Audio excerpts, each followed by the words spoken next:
प्रिय छात्रों, आज हम पाठ 10 सदिश बीजगणित में जितने भी आपके फॉर्मूलाज हैं, डाउट्स हैं, प्रॉब्लम्स हैं और जितने भी इसमें करैक्टर यूज होते हैं सभी के बारे में समझाने वाले हैं।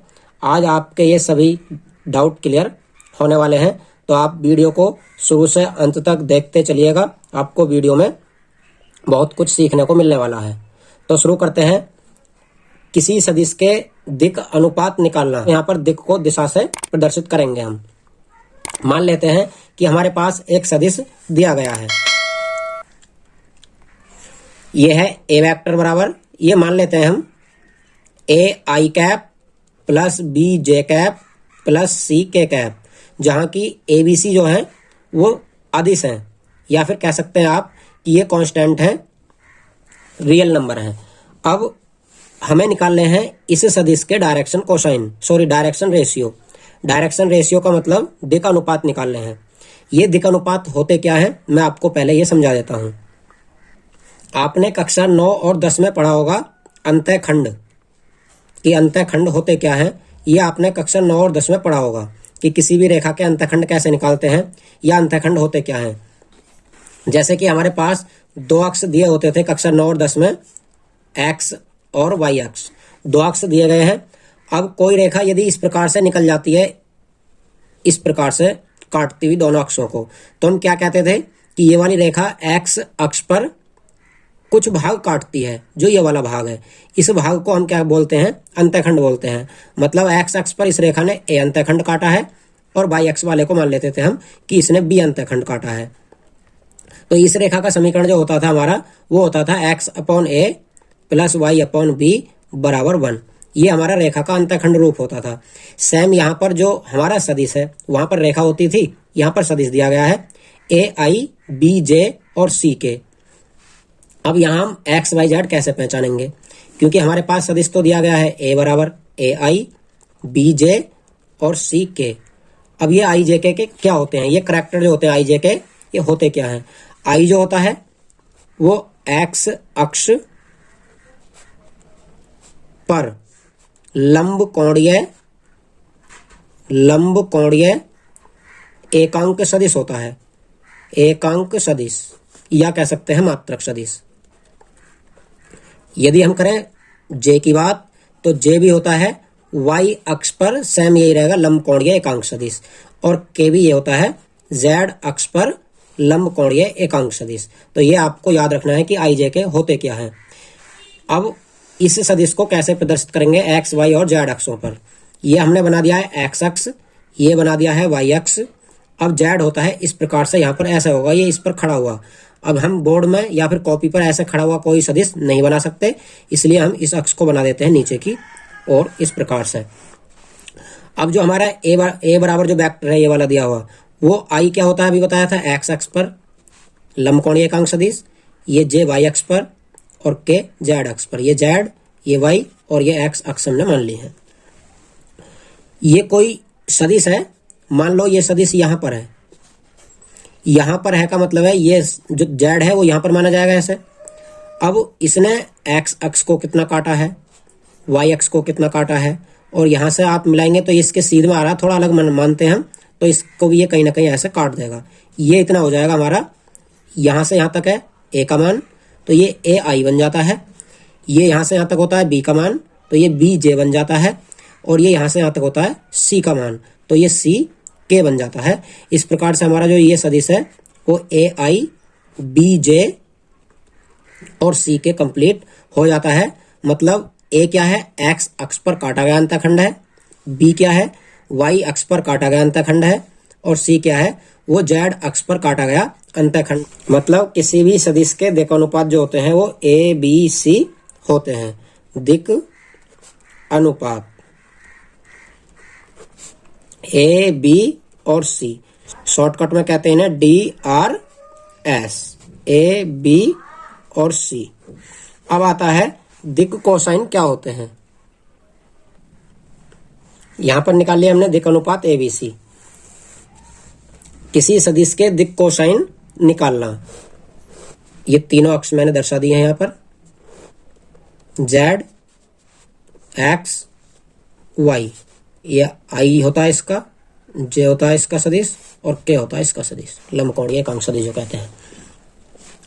मान लिया कि जो ए वेक्टर है वो यहां पर स्थित है, ये है हमारा ए, और इसके जो हमारे अदिश घटक हैं वो है ए, बी और सी, क्योंकि यहाँ पर अदिश घटक दर्शाते हैं बिंदुओं में, केवल सदिश को इस प्रकार से दर्शाते हैं। अब ये हमारा है यहाँ पर, इसे यदि हम मूल बिंदु से मिलाते हैं ओ से, पहली बात तो आपको ये बताऊं ये ए कहलाएगा क्या, ये कहलाएगा डायरेक्टेड पॉइंट। क्या कहलाएगा? Directed point. और ये कहलाएगा डायरेक्टेड वेक्टर या दिक् सदिश। ये हमने मान लिया है ए और मूल बिंदु से इसे मिला दिया है, मतलब इसका स्थिति सदिश बना दिया है। ओ ए बोला जाएगा भी, क्योंकि ओ के सापेक्ष है। ये सदिश एक्स के साथ, वाई के साथ और जेड के साथ कितने अंश का कोण बनाता है उस पर निर्भर करेगा। अब मान लिया कि एक्स के साथ अल्फा कोण बनाता है, वाई एक्स के साथ बीटा कोण बनाता है और जेड एक्स के साथ गामा कोण बनाता है। ये तीन कोण मैंने लिख दिए हैं, पहला एक्स एक्स के साथ, दूसरा वाई एक्स के साथ, तीसरा जेड एक्स के साथ। तीनों के साथ जो भी ये कोण बनाता है, इन कोणों के कोसाइन मान का मतलब कोस थीटा में मान कितने कितने होंगे, उस चीज को हम डायरेक्शन कोसाइन बोलते हैं। मतलब जो एल एम एन अभी निकाले थे हमने, एल एम और एन, वो सदिश में निकालते कैसे हैं, ये होता है कोण पर निर्भर। जो एक्स एक्स के साथ कोण है उसे कहते हैं एल और उसका कोसाइन मान कहलाता है एल बराबर कोस अल्फा। इसी प्रकार वाई एक्स के साथ जो कोण है उसका कोसाइन मान कहलाता है एम, और जो जेड एक्स के साथ है उसका कोसाइन मान कहलाता है एन। इस प्रकार से तीनों जो हमारे दिक् कोसाइन है वो एल एम एन निकाल लेते हैं। अब एक लास्ट संबंध और रह जाता है हमारा कि किसी भी रेखा या सदिश के दिक् कोसाइनों में संबंध क्या होता है आपसी। वही हमारे कोई सदिश है ए वेक्टर बराबर ए आई प्लस बी जे और प्लस सी के, ये हमारा कोई सदिश है। अब इसके यदि दिक् कोसाइन हम एल एम और एन मान लेते हैं तो इन तीनों में संबंध क्या होता है, वो होता है L square plus M square plus N square बराबर 1। मतलब तीनों ही दिक् कोसाइनों के वर्गों का योग 1 आ जाना चाहिए, तो ही आपका आंसर सही होगा, अन्यथा गलत होगा, क्योंकि तीनों का संबंध यही होता है। तीसरा, हम पीछे आपको बता चुके हैं कि एल का मान कोस स्क्वायर अल्फा होता है, एम का मान कोस स्क्वायर बीटा होता है और एन का मान कोस स्क्वायर गामा होता है। मतलब ये स्क्वायर पहले से लगे हुए थे इसलिए मैंने स्क्वायर बोले यहाँ पर। बाकी एल का मान कोस अल्फा, एम का मान कोस बीटा और एन का मान कोस गामा हो जाएगा। ये वर्ग मैंने लगा दिया है और बराबर ये 1 रहेगा। तो ये हमारे लास्ट दो संबंध और बच रहे हुए थे जो कि मैंने आपको क्लियर कर दिए हैं। अब किसी सदिश के दिक् कोसाइन निकालने के लिए हमें क्या करना होगा, इस सदिश का पहले परिमाण निकालना होगा। इसका परिमाण क्या हो जाएगा, ए वेक्टर बराबर क्या होता है अंडर रूट आई के गुणांक का स्क्वायर मतलब ए स्क्वायर, बी के गुणांक जे के गुणांक का स्क्वायर मतलब बी स्क्वायर और के गुणांक का स्क्वायर मतलब सी स्क्वायर। इस प्रत्येक पार्ट को या प्रत्येक भाग को आई का, जे का और के का जो भाग दिया है, इसे यदि हम इससे भाग दे दें प्रत्येक को, तो हमारे जो दिक् अनुपात हैं वो दिक् कोसाइन में चेंज हो जाते हैं। मतलब इसी का रूप अगर हम चेंज करना चाहें तो ए को भाग दे देंगे हम किससे, अंडर रूट ए स्क्वायर बी स्क्वायर और सी स्क्वायर से, यहाँ आई हो जाएगा। इसी प्रकार इसे भी भाग दे देंगे अंडर रूट ए स्क्वायर बी स्क्वायर और सी स्क्वायर से, यहाँ पर जे कैप हो जाएगा। तीसरा है सी बटा, इसे भी भाग दे देंगे हम अंडर रूट ए स्क्वायर बी स्क्वायर और सी स्क्वायर से, ये हो जाएगा हमारा के कैप। अब हमने इसके प्रत्येक पार्ट को दे दिया है भाग ए स्क्वायर बी स्क्वायर सी स्क्वायर का अंडर रूट से। जो हमारे ये जो बना इतना भाग, यहाँ से ये, यहाँ से ये और यहाँ से ये वाला, ये हमारे कहलाएंगे इसी सदिश के दिक् कोसाइन। और दिक् कोसाइन को हम एल एम एन अक्षरों से प्रदर्शित करते हैं, इन्हें कहते हैं एल एम और एन। यहाँ से निकालना चाहेंगे हम तो एल का मान हो जाएगा अंडर रूट ए बटा अंडर रूट ए स्क्वायर बी स्क्वायर सी स्क्वायर, एम का मान हो जाता है बी बटा अंडर रूट ए स्क्वायर बी स्क्वायर सी स्क्वायर और एन का मान हो जाता है सी बटा अंडर रूट ए स्क्वायर बी स्क्वायर सी स्क्वायर। इस प्रकार से हम किसी भी रेखा के या सदिश के दिक् कोसाइन निकाल सकते हैं। अब दिक् कोसाइन और दिक् अनुपात में संबंध क्या होता है? ये LMN है हमारे दिक् कोसाइन और ABC है हमारे दिक् अनुपात। नीचे हमें क्या दिखाई दे रहा है?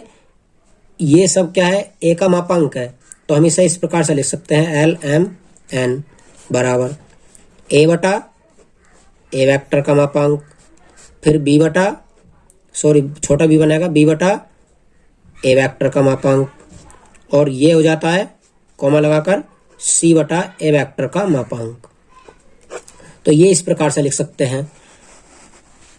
या फिर आप अगर ए वेक्टर को इस प्रकार से प्रदर्शित करें, मतलब ए वेक्टर को ए से प्रदर्शित करेंगे तो हमारे ए बटा ए, बी बटा ए और सी बटा ए हो जाएगा। ये थे दिक् अनुपात और दिक् कोसाइनों में संबंध। दूसरा संबंध, यदि हमें दिया गया हो दो लाइन या फिर दो सदिश दिए गए हो तब। पहले इसी में एक संबंध और बता देता हूं मैं। एक संबंध ये होता है ए बटा एल, बी बटा एम और सी बटा एन, या इसे आप पलट कर भी लिख सकते हैं एल बटा ए, एम बटा बी और एन बटा सी। आप जैसे चाहें लिख सकते हैं। ये सभी अनुपात आपस में बराबर होते हैं, मतलब दिक् कोसाइनों का और दिक् अनुपातों का जो अनुपात होता है आपस में वो बराबर हो सकता है। और यदि मैं इसे कोई कांस्टेंट मान लूं के, कि ये सभी अनुपात जो होते हैं वो के बराबर होते हैं, तो आप इसका क्रॉस मल्टीप्लाई करेंगे इसके साथ, मतलब ये इसके भी बराबर है, एम अपॉन बी के बराबर है और एन अपॉन सी के बराबर है। कहने का मतलब है के जो होगा वो तीनों के बराबर होगा। इसे ऐसे कर सकते हैं एल अपॉन ए बराबर के, जब आप क्रॉस करेंगे बटा एक करके तो एल ई कम एल और ये हो जाएगा ए के, मतलब एल बराबर हो जाता है ए के। इसी प्रकार से यहाँ से एम बराबर हो जाएगा बी के और एन बराबर हो जाएगा सी के। तो ये भी एक संबंध हमारा निकल कर आ जाता है अनुपातों के और कोसाइनों के बीच में। ये दिक् कोसाइन है और ये दिक् अनुपात है, दोनों का ये संबंध आ जाता है निकल कर।